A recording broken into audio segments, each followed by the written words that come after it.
बड़ी खबर आ गई है, संजय राउत को हिरासत में ले लिया गया है। शिवसेना के नेता संजय राउत, जिनके घर पर सुबह 7 बजे से ईडी का छापा चल रहा था, जांच चल रही थी, वो संजय राउत को हिरासत में ले लिया गया है। उद्धव ठाकरे का आपसे कुछ देर पहले बयान आया था कि संजय राउत को गिरफ्तार किया जा सकता है। नवनीत राणा निर्दलीय सांसद लगातार कह रही थी कि संजय राउत को गिरफ्तार होना ही है, और अब संजय राउत को हिरासत में ले लिया गया। तो क्या संजय राउत गिरफ्तार होंगे? अब ये सवाल और ज्यादा पुख्ता हो चुका है कि संजय राउत गिरफ्तार होंगे या नहीं। संभावना उस बात की काफी बढ़ गई, और आशंका शिवसेना के नेता उद्धव ठाकरे भी जता चुके हैं, दूसरे लोग भी आशंका जता रहे थे। तो संजय राउत को फिलहाल हिरासत में ले लिया गया है। तो क्या अब संजय राउत को गिरफ्तार किया जाएगा? क्योंकि यहां से संजय राउत को ईडी अपने दफ्तर लेके जाएगी। हालांकि सुबह से ही जो पूछताछ चल रही थी, उसके बाद अब लगभग 9 घंटे बाद संजय राउत को हिरासत में लिया गया है। लेकिन अभी फिलहाल इसकी गिरफ्तारी की बात नहीं आई है, गिरफ्तारी के बारे में कोई सूचना नहीं मिली है। हाँ, ये खबर आ गई है कि संजय राउत को हिरासत में लिया गया है। बड़ी खबर इस वक्त की अभी सबसे बड़ी खबर यही है कि पत्रा चौल जमीन घोटाले के मामले में संजय राउत को हिरासत में लिया गया है। ईडी इस मामले में जांच कर रही है, सुबह से छापा चल रहा है। शिवसेना के सांसद संजय राउत के घर पर ईडी के 12 अधिकारी इस समय जांच कर रहे हैं। संजय राउत को हिरासत में ले लिया गया है। संजय राउत के घर पहुंचते ही एक के बाद एक कई सारे ट्वीट भी संजय राउत ने किए थे। ईडी के पहुंचने के बाद वो कहा था कि मैं ईडी से नहीं डरता, शायराना अंदाज में भी उन्होंने निशाना साधा था। संजय राउत ने कहा था कि मर जाऊंगा लेकिन समर्पण नहीं करूंगा। लेकिन इस समय अब संजय राउत शिवसेना के सांसद, शिवसेना के नेता, उद्धव ठाकरे के सबसे करीबी ईडी की हिरासत में हैं। संजय राउत ने सबसे पहला ट्वीट शिवसेना के चुनाव चिन्ह धनुष और तीर के साथ तस्वीर पोस्ट करते हुए कहा था, और कहा था कि शिवसेना की लड़ाई जारी रहेगी, शिवसेना नहीं छोड़ेगी, शिवसेना की लड़ाई जारी रहेगी। लेकिन इस समय की बड़ी खबर यही आ रही है, पत्रा चौल घोटाले के मामले में, जो कि मनी लॉन्ड्रिंग से जुड़ा हुआ ये मामला है, शिवसेना सांसद संजय राउत को गिरफ्तार से पहले हिरासत में लिया गया। प्रश्न अब यही है कि क्या संजय राउत को गिरफ्तार भी किया जाएगा?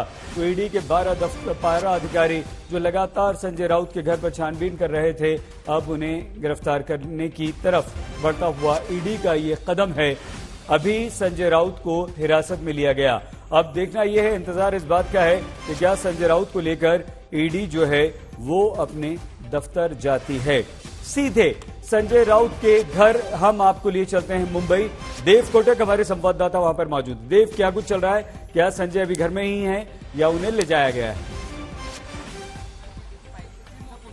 जी पहले तो बता दें आपको एक लेटेस्ट अपडेट देने के तौर पे, हम मैत्री बंगलो के बाहर है। ये संजय राउत का रेसिडेंस है, जहां वो अपने पूरे परिवार और छोटे भाई सुनील राउत के साथ रहते हैं। वो भी एक आमदार है, जो एमएलए कहते हैं, विधायक है। और यहाँ पर जो 10 से 12 ऑफिसर्स है एनफोर्समेंट डायरेक्टरेट के, वो सुबह के 7:15 बजे से उनके घर पर है, जांच पड़ताल करते हुए, सारे सबूत इकट्ठा करते हुए। लेकिन एक लेटेस्ट ब्रेकिंग अपडेट अगर आपको देना हो तो ऐसा बताया जा रहा है कि सूत्रों के अनुसार संजय राउत जी को कभी भी यहां से ले जाया जा सकता है।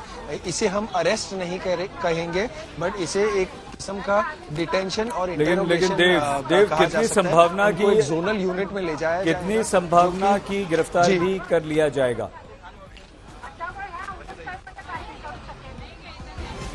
जी अभी तक जब तक उनके ऊपर लगे हुए जो सारे आरोप है वो पूरी तरह से सिद्ध नहीं हो जाते हैं, उसे एक अरेस्ट नहीं कहा जा सकता है। और एनफोर्समेंट डायरेक्टरेट भी अरेस्ट शब्द इस्तेमाल करने में वो लोग एक साफ तौर पर एक सावधानी बरत रहे हैं और कह रहे हैं कि इसे हम डिटेंशन कहेंगे।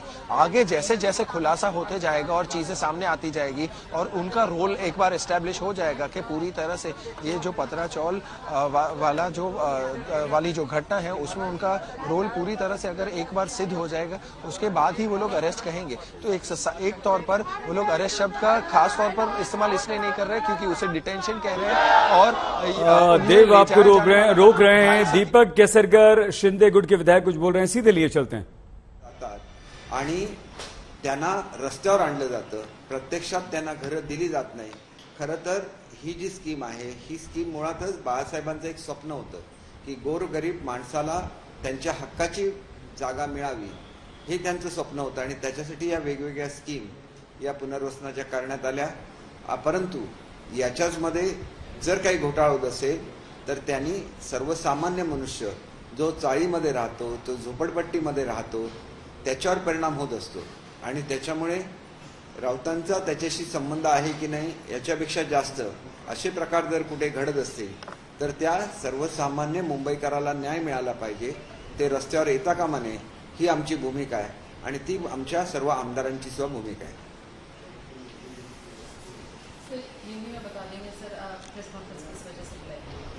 देखिए, एक इस तरह की गलतफहमी फैलाई जा रही है कि कल हमारे मुख्यमंत्री महोदय का दौरा हुआ था दिल्ली में और उसके बाद ये कार्रवाई हो रही है. तो उसके बाद बारे में मैं साफ तौर से कहना चाहता हूँ कि कल की उनकी जो मीटिंग थी, आपको मालूम है कि महाराष्ट्र में एक्सपांशन होने वाला है और इसके बारे में शिंदे साहब की और भाजपा के वरिष्ठ नेताओं की बैठक होना ये स्वाभाविक है और उसका संबंध इस आज के कार्रवाई से जो जुड़ा जा रहा है वो गलत है. अगर उन्होंने कुछ किया होगा तो ही उन पे कार्रवाई होगी, क्योंकि कोई सेंट्रल एजेंसी जब कार्रवाई करती है तो उसके लिए पूरे एविडेंस उनके पास होते हैं और उनको वो कोर्ट के सामने पेश भी करने पड़ते हैं. तो अगर उनके बारे में उनको ऐसा प्रूफ मिले तो ही ये कार्रवाई होगी और ये कार्रवाई आज नहीं चल रही है, बहुत दिनों से, कई महीनों से ये कार्रवाई चल रही है, उनकी पूछताछ हो रही है. और इसके बारे में हमारे एक जो एमएलए है उन्होंने भी एक निवेदन दिया था कि उनको आनंद हुआ है. तो ये हमारे 40 जो एमएलएज है उनका कहना नहीं, हमारे जो 50 एमएलएज है उनका कहना नहीं है. हमने कभी भी ऐसी मांग नहीं की थी कि संजय राउत जी पे कुछ कार्रवाई हो. हालांकि वो बहुत बुरी चीजें बोलते हैं, उनकी बोलने की भाषा बहुत ही इंडिसेंट है, लेकिन कभी भी हम लोग ऐसे नहीं चाहते हैं कि किसी पे पर्सनल कोई कार्रवाई हो. लेकिन अगर किसी ने कुछ गुनाह किया हो तो उसके बारे में कार्रवाई होना ये स्वाभाविक है और उनके खिलाफ कोई सबूत मिले तो ही ये कार्रवाई होगी. लेकिन दूसरी चीज मैं ये भी कहना चाहता हूँ कि आजकल मुंबई में बहुत सारी कार्रवाई इस वजह से चल रही है कि जो बाला साहब का सपना था, जिसमें झोपड़पट्टी वासी हो, कोई चाल वासी हो, उनको उनके नाम के, यानी उनके जिसमें उनकी ओनरशिप रहे, ऐसे मकान उन्हें मिल जाए और वो उनका खुद का सपना था. लेकिन आज ये हम लोग देख रहे हैं कि इन लोगों को बाहर निकाला जाता है, वहाँ पे बड़ी बड़ी इमारतें बन जाती है, लेकिन उनको खुद का घर नहीं मिल रहा है. और अगर ऐसे मामले में सेंट्रल एजेंसी या स्टेट एजेंसी कुछ एक्शन लेती है तो वो एक तरह से एक अच्छी चीज इसलिए है क्योंकि ये बाबा साहब का सपना था, ये उनके हक के घर है और वो उनको मिलने ही चाहिए. दादर में भी ऐसा हुआ था. वहाँ के जो हमारे एमएलए सरवणकर साहब वो बार बार उद्धव साहब को भी बोल रहे थे कि ये बिल्डर लोगों को संजय राउत को हिरासत में ले लिया गया. सीधे दिव्येश सिंह के पास लिए चलते हैं. दिव्येश, क्या चल रहा है इस समय वहां पर?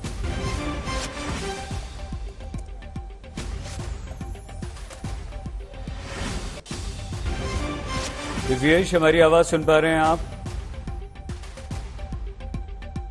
पत्राचाल घोटाले में संजय राउत को हिरासत में लिया गया है. 9 घंटे की इस छापेमारी के बाद, 9 घंटे की छानबीन के बाद, और ये कह सकते हैं कि 9 घंटे में बीच इसमें संजय राउत से ईडी के ऑफिसर्स ने पूछताछ भी की है, सवाल जवाब भी किए हैं. सूत्रों के हवाले से खबर ये आ रही थी कि संजय राउत उनसे सहयोग नहीं कर रहे हैं. वो कह रहे थे कि आप मेरे घर क्यों आए, मैं खुद आ जाता, ये ठीक नहीं है.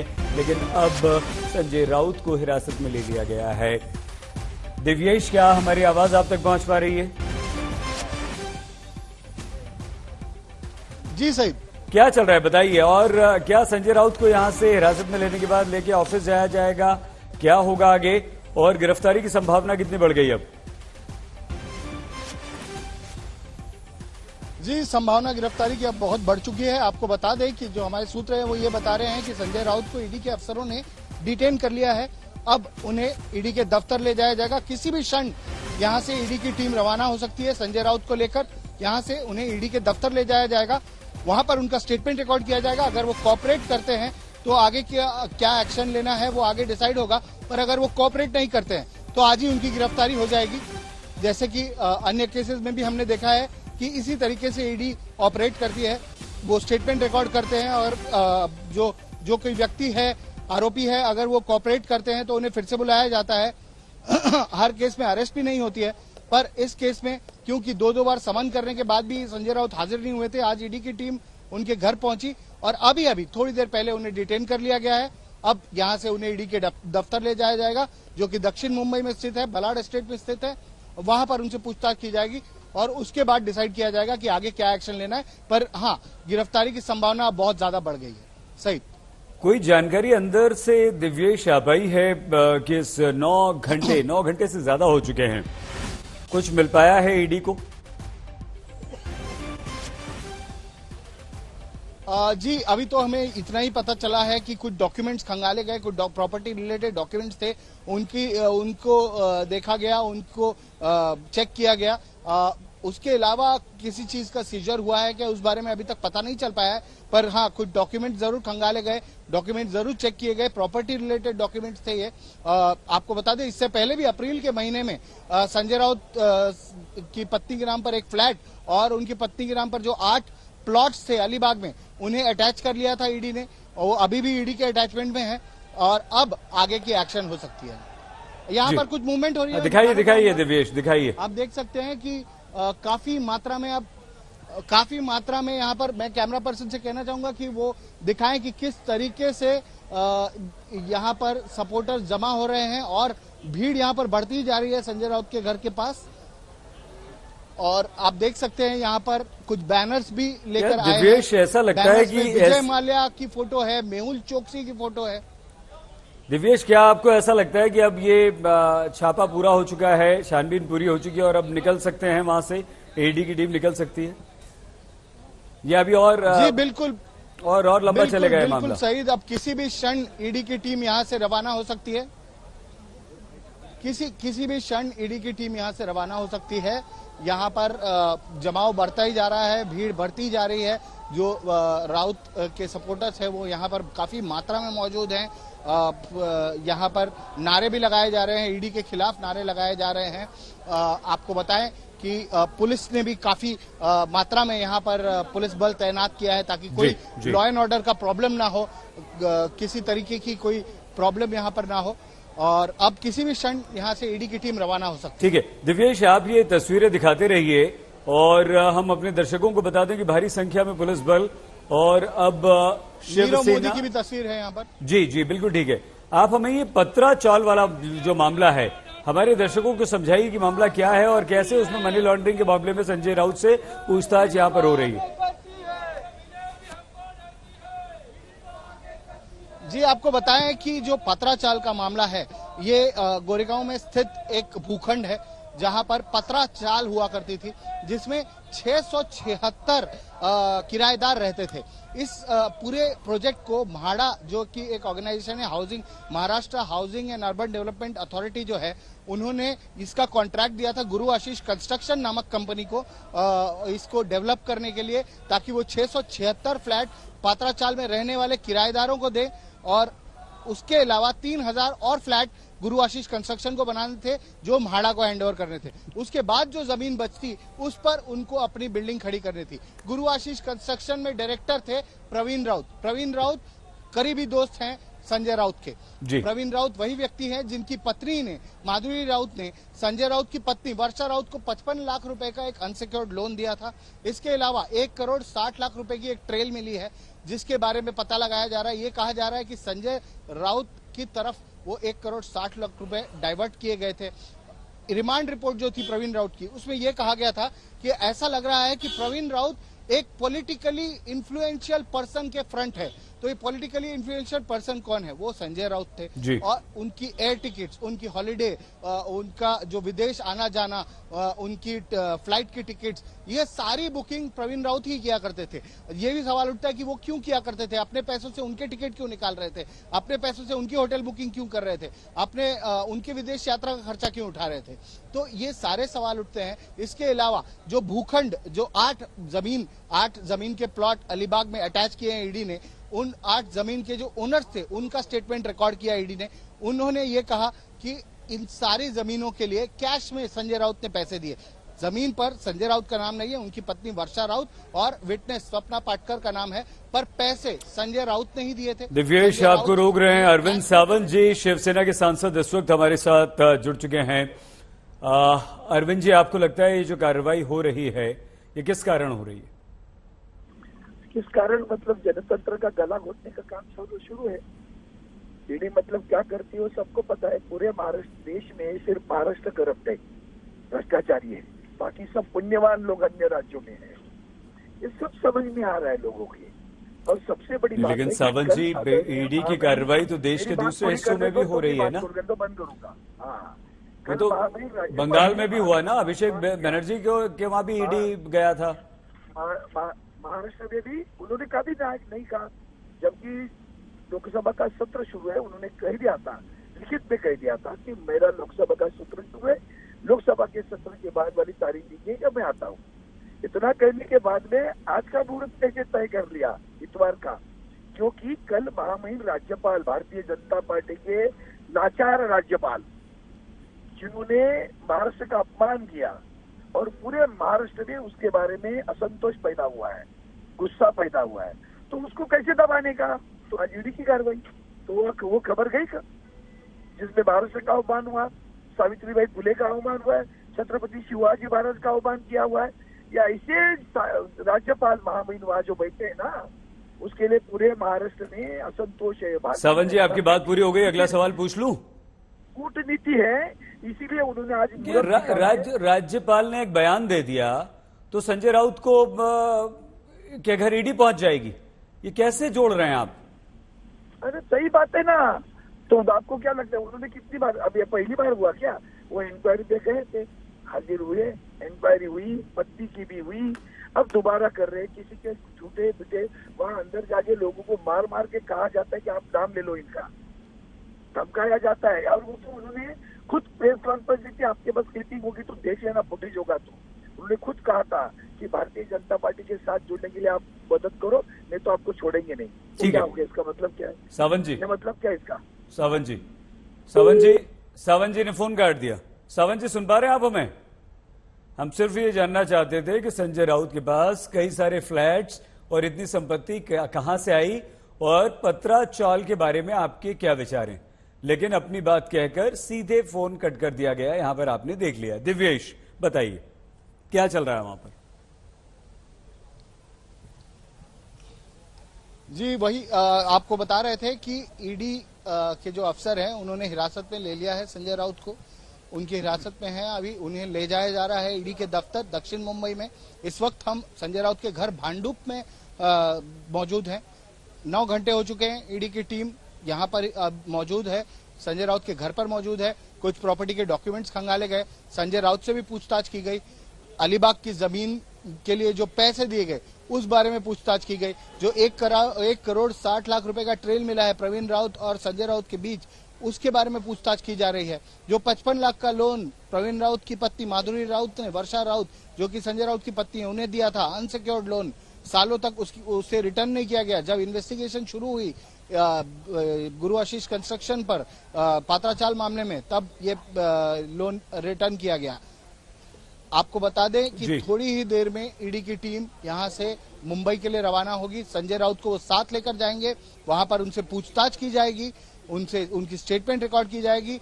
अगर संजय राउत कोऑपरेट करते हैं तो आगे का क्या एक्शन लेना है वो अफसर डिसाइड करेंगे, पर अगर वो कोऑपरेट नहीं करते तो उन्हें आज ही अरेस्ट कर लिया जाएगा, आज ही गिरफ्तार कर लिया जाएगा। सही दिव्येश, ये जो पत्रा चौल का पूरा मामला आपने बताया, आपको लगता है कि यही कारण है कि संजय राउत पर ये ईडी की जांच चल रही है या कुछ और भी?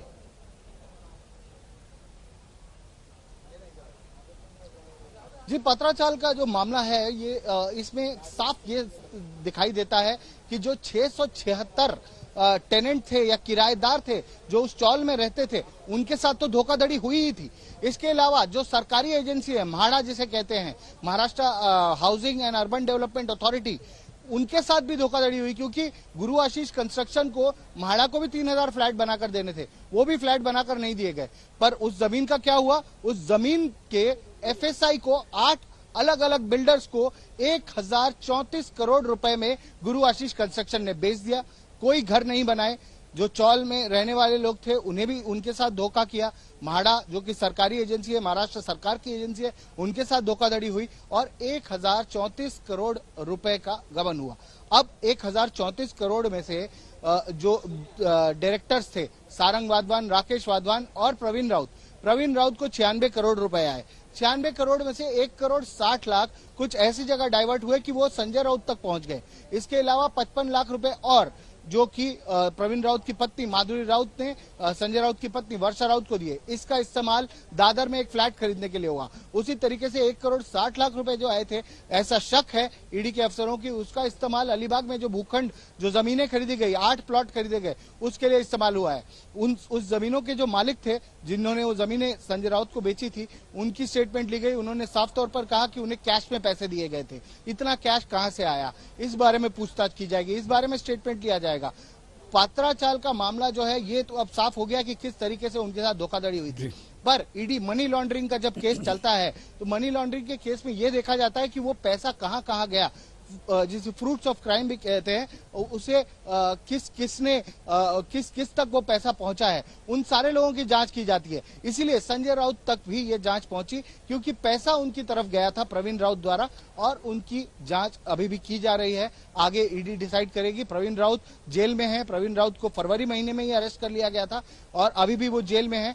संजय राउत, उनकी प्लॉट्स अटैच कर लिए गए थे, उनका फ्लैट ईडी ने अटैच कर लिया था अप्रैल के महीने में। अब संजय राउत से एक बार पूछताछ की जा चुकी है। 1 जुलाई को उनसे पूछताछ की गई थी, करीब 10 घंटे पूछताछ हुई थी। उसके बाद उन्हें 20 जुलाई और 27 जुलाई को 2 बार समन कर बुलाया गया, पर वो हाजिर नहीं हुए। उन्होंने कहा कि पार्लियामेंट का सेशन चल रहा है, मैं 7 अगस्त तक नहीं आ सकता हूँ। फिर तब जाकर आज ईडी के अफसर उनके घर पहुंचे हैं। आज उनके घर पर सर्च ऑपरेशन हुआ और अब हो सकता है उन्हें बहुत ही जल्द यहां से लेकर ईडी के दफ्तर जाए।